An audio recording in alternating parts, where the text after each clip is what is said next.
Vicky UV creations concept తోటి Prashanth Reddy direction లో వచ్చినటువంటి భజే వాయువేగం ఈ టైటిల్ చాలా ఇంప్రెసివ్ గా ఉంది, చాలా ఇంట్రెస్టింగ్ గా ఉంది. ఈ సినిమాలో ప్రత్యేకించి మా శిష్యుడు, మా అభిమాని కార్తికేయ హీరోగా నటిస్తున్న సినిమా ఇది. అండ్ తను నాకు ప్రత్యేకం, దానికి చాలా కారణాలు ఉన్నాయి. తను చిన్నప్పటి నుంచి నన్ను అంతగా అభిమానించే వ్యక్తి, నా అభిమాని.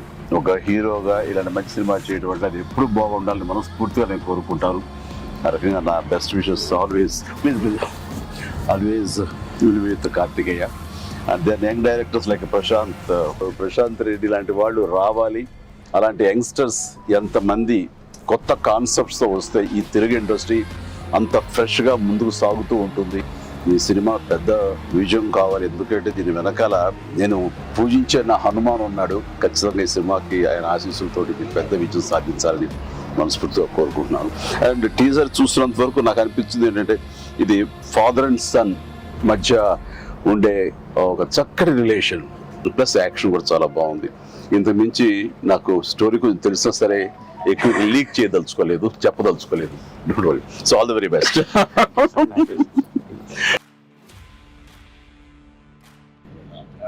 సినిమాలో క్రికెట్ మీరు ఎప్పుడన్నా సరదాగా క్రికెట్ చిన్నప్పుడు? నేను కెప్టెన్ గా సచిన్ టెండూల్కర్ నా నెక్స్ట్ అది గుర్తుంది సార్, ఆ మ్యాచ్ చూసాము. చేశారు అది విన్నర్. ఆ మ్యాచ్ చూశారు చాలా మంది. అది చూసేది మాత్రాన, అది నేను పార్టిసిపేట్ చేస్తే మాత్రాన నాకు బ్యాట్ పట్టుకోవడం వచ్చు, బాల్ ఎరగొట్టడం వచ్చు అనేది మాత్రం అనుకోవద్దు. నాకు అస్సలు క్రికెట్ రాదు, క్రికెట్ మీద ఇంట్రెస్ట్ కూడా అంత మాత్రమే. అంటే దానికి కారణం ఏంటంటే చిన్నప్పుడు బ్యాట్ తీసుకుని నేను కొట్టాలని చూశాను, వాడెవడో ఎన్ను కొట్టాడు నా బొట్టనేల మీద. ఇప్పటికే ఇంజరీ ఉంది ఎట్లాగా చూడండి స్వెట్. ఇంకా అప్పటి మళ్ళీ బ్యాట్ పట్టుకోదలుచుకోలేదు, ముట్టుకోదలుచుకోలేదు ఆ భయంతో. బహుశా వాళ్ళు నన్ను ఫీల్డ్కి రానివ్వకుండా చేయడం కోసంగా చిన్న ప్రయత్నం చేశారు.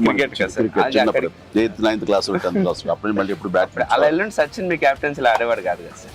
ఏదో మనం రాసి పెట్టింది అంతే. ఇప్పుడు ప్రొడ్యూసర్ డైరెక్ట్ నాతో ఆడుకుంటారు, అది ఆడ తప్ప వేరే ఆడలేదు. విశ్వంబర నుంచి ఏమన్నా చిన్న లీక్ ఇస్తారు, త్వరలో ఇస్తారు. లీక్ చేస్తాను, లీక్ చేయకుండా ఉంటానా?